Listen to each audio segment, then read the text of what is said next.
The demolition exercise, or cleanup as the FCTA officials would like to call it, was carried out by the joint FCTA Ministerial Task Force.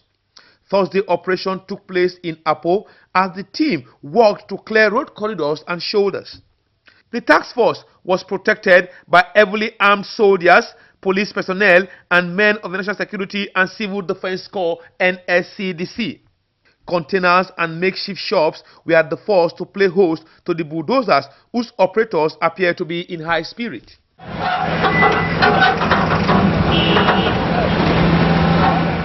And as the team officials moved from the Apo roundabout to the Apo Mechanic Village, they became more fierce, crushing block industries and everything on their path. Those are the pallets.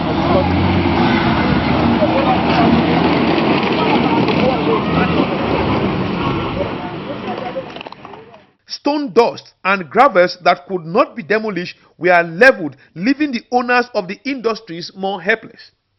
Some who were proactive were able to salvage what they could before the bulldozers rolled in. Items that could not be totally demolished were gathered by the task force and set ablaze. The demolition at Apo did not only affect block industries. Churches also played host to bulldozer like the one you are seeing behind me. They have battled to salvage what they could, but the time given to them was short and they could not remove anything. And now the church, as you can see behind me, in less than just 5 seconds, the church is flat, and what the bulldozer is doing now is to crush the remains so that no one can go with anything. This church escaped largely because its members were in a prayer session when the task force arrived. But the nearby church was unlucky as the bulldozers also struck hard. The pastor of the church, however, put up a position of faith in an interview with ITV. The church we are talking about is not building. Church is the human being we are building. Expectedly, those whose businesses were destroyed narrated their ordeal to ITV. They accused government of not giving them enough notice and also forcing them into poverty. They didn't give me any quick notice. God bears me witness. They destroy more than what I cannot explain. $1 million plus, above $1 million.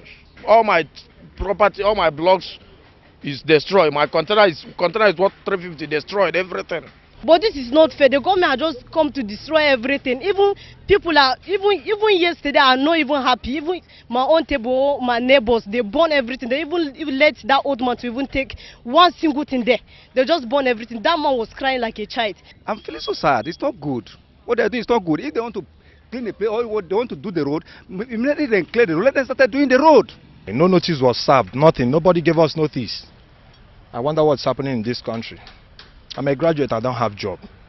All this is to help myself, and our government is frustrating us. But when our crew spoke with the coordinator of the Abuja Metropolitan Management Council, Mr. Ruben Okoya, and the Director of Development Control, Mr. Yahya Yusuf, they dismissed the allegation of those affected as untrue. We must keep the city clean. We must maintain the city. We must maintain the master plan. And there's no option. We must do it. We have served them several notices in the past that, they are supposed to get particular sites that are allocated for this purpose in the master plan, and then they develop them into those block industries. But they want the easy way out, and despite the notices that are there, we had to remove them.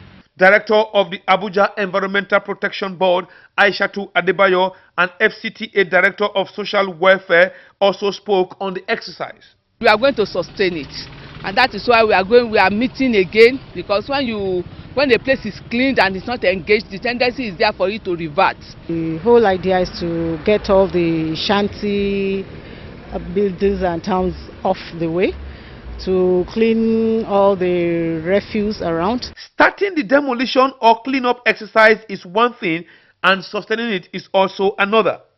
The promise that the areas cleaned up would not return to its former state in few months may not be taken very seriously, judging by past events.